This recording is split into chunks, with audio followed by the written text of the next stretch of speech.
Salut à tous, c'est Pang de la chaîne. Bienvenue sur cette vidéo qui aujourd'hui va parler d'attente, de foot et de l'ensemble des éléments qui peuvent être à prendre en compte quand justement on est dans ces notions de projection hyper intenses que l'on peut faire, notamment pour un événement sportif comme la demi-finale de ce soir entre France-Maroc et de façon générale dans notre quotidien. Là, il est intéressant d'observer et d'écouter les personnes qui sont fans ou moins fans de foot, aussi bien à la radio, j'imagine à la télé, que les personnes qui vraiment dans les cafés, les bars, parlent de cette Coupe du Monde.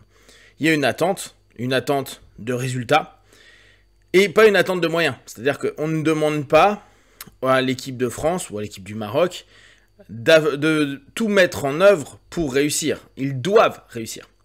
Donc, je rappelle, pour les praticiens et les accompagnants, la plupart du temps, on a juste, nous, cet objectif de moyens. On fait au mieux pour accompagner, aider, soutenir les personnes. On ne peut pas garantir un résultat.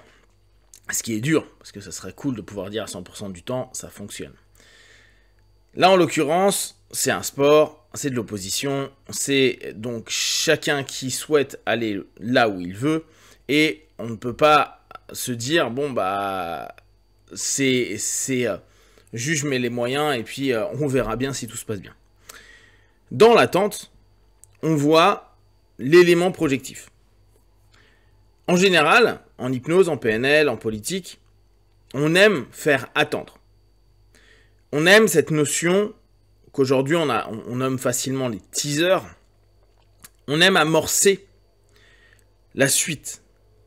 Et d'ailleurs, on consomme encore plus, ou on est prêt à consommer, à sauter sur un acte d'achat, sur un acte de consommation psychique, émotionnelle, intellectuelle, avec cette attente. L'excitation de l'enfant qui, pour Noël, attend le Père Noël, attend les cadeaux, attend la fête, etc., etc. Cette notion, elle est ultra naturelle et elle est surdéveloppée par le monde marketing. On va vous teaser un film des mois et des mois avant. On va vous donner 2 minutes de quelque chose. Donc, c'est le principe de réciprocité à ce moment-là. Pour que vous soyez un petit peu ouvert à ce qui va se passer. Et dès lors, on se plonge dans des transes, donc une diminution de facteurs de jugement. On est moins apte à juger, on est plus associé à cette notion du subconscient qui est liée aux émotions. Et dès qu'on va commencer à faire jouer cette émotion, là en l'occurrence pour le foot, c'est ta nation, c'est tes joueurs, c'est notre équipe, qu'importe que ce soit, là encore, en Maroc ou France, l'idée c'est je vais jouer sur l'ensemble des éléments qui expriment mon émotion et on va jouer d'autant plus avec. Avant même le match. C'est-à-dire qu'avant même le début du match, il y a des émotions. Il y a un ensemble d'éléments projectifs avec une volonté de s'assurer que ce que l'on pense est juste parce qu'on est des techniciens, parce qu'on est des connaisseurs, et vous voyez le nombre de biais a posteriori. J'avais dit que ce match fonctionnerait comme ça, et que telle personne marquerait telle chose. D'ailleurs, ils l'ont bien compris, ceux qui attendent sont des personnes qui, dès lors, sont beaucoup moins dans la capacité de juger quand s'arrêter, ou quand il n'y a aucun intérêt à projeter. Et donc, on a créé, ça fait bien longtemps, hein, mais là, en ce moment, il y a énormément de paris en ligne. Donc, les gens sont en attente. On tease. On balance de quoi dire, hey, toi, t'es incroyable, tu es un connaisseur, tu es un professionnel. Donc, tu sais ce qui va se passer automatiquement. Tu as tellement tout étudié, tu sais exactement, tu vois le futur. Donc, paye pour jouer et tu vas ramasser gros. Sauf qu'il y a plein de gens qui parient. Beaucoup gagnent par moment, d'autres perdent. Mais n'oubliez pas, si les paris étaient perdants, ça ferait longtemps qu'il n'y aurait plus de paris. Par essence, c'est comme les casinos. Oui, tu peux gagner, mais la plupart du temps, c'est pas ce qui se passe.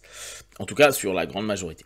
Donc, on est dans des notions d'attente beaucoup moins aptes à juger les actions les pensées qu'on va mettre en place. Dès lors, on peut commencer à projeter. On va projeter et la plupart du temps, là en l'occurrence dans du sport, on projette un idéal. On aime ce principe d'idéal. De se dire, c'est bon, les Français ou les Marocains vont arriver en finale et vont gagner la Coupe du Monde. Automatiquement, on est déjà sur des étapes qui ne sont même pas initiées, étant donné que pour l'instant, le match n'est même pas joué. Le besoin dans l'attente de se référer à quelque chose sur lequel on peut se poser, qui peut être palpable, donne à la fois plus de sensations dans l'attente, mais il donne de plus en plus de pression. Si l'attente n'est pas le résultat de notre attente n'est pas celle que l'on attend, un ensemble d'éléments, et là encore on revient sur l'émotion, et on peut y associer des états qui sont régressifs, récessifs. Quand on a gagné la Coupe du Monde, je prends pour la France en 98 et je crois en 2018, ça doit être ça, il y a un état psycho-émotionnel qui a été vécu, et cette sensation, les gens veulent le vivre. Donc ils attendent potentiellement, au travers de quelque chose qui ne s'est pas encore passé, un résultat qui ne s'est absolument pas passé parce que le match 1 ne s'est pas passé, et encore moins le match 2 parce qu'on n'est pas encore en finale, et même si on est en finale, ça ne veut pas dire qu'on gagne. Pourtant, dans ce qui est vécu ou projeté à cet instant précis, il y a cette volonté de se ressentir comme avant, et là encore, on est encore plus drivé, orienté potentiellement sur énormément de choses. Là, en l'occurrence, pour la Coupe du Monde, c'est assez facile, l'hyperconsommation. Que ce soit bien sûr par les paris, mais aussi par tout ce que les publicitaires, les marketeurs posent sur les stades, toutes les pubs. Alors, je n'ai pas de télé, donc j'imagine qu'il y a plein de pubs régulièrement pendant le match, etc., etc. Cette notion, on le sait, va complètement modifier nos perceptions, et on rentre dans une forme d'irréel. Ce qui ne veut pas dire qu'on est du tout sur des notions psychotiques, hein. On est complètement conscient que ça reste du rêve, de l'envie. Mais ça nous éloigne des réalités. Et c'est là où on peut lire des articles de certains politiques qui vont dire « Ouais, mais ce qui se passe au Qatar, c'est pas cool, avec tout ce que l'on sait au niveau écologique, humain, etc. etc. » Mais on s'en fout parce que l'émotion sera toujours plus importante. Et l'émotion de succès, de victoire, de réussite, là il y a une notion très belliqueuse, très guerrière dans les matchs de foot. On le sait, hein, c'est deux équipes, deux armées qui se combattent pour faire triompher une nation dans une discipline certes, mais ça reste en plus le sport le plus joué au monde, donc il y a quelque chose de très en puissance par rapport à ça. Donc entre des morts et la blessure de la planète versus la toute-puissance, là aussi, c'est carrément quelque chose d'incomparable.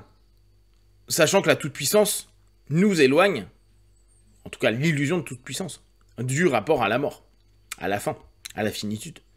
Donc, bien sûr qu'on ne va pas s'emmerder dans cette attente et dans cette émotion complètement mise en avant et en plus salvatrice d'une certaine manière si on vit un élément récessif positif, penser à autre chose. Mais c'est là où, et tout le monde le sait, hein, où on peut passer énormément d'idées, de concepts,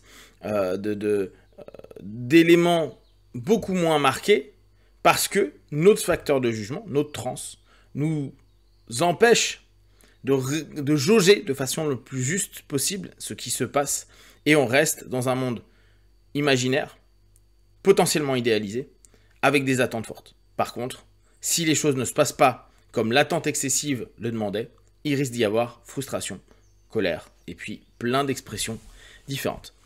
Dites-moi vous ce que vous attendez de ce match de foot, comment vous attendez et vivez cette notion-là, et qu'est-ce que vous observez de ces périodes. Si vous avez des questions et des remarques, partagez sur Facebook, YouTube, j'y répondrai le plus rapidement possible, et comme d'habitude, de tout ce que je propose, ne prenez que ce qui est bon et juste pour vous, testez, observez, analysez et concluez. Be one, ciao.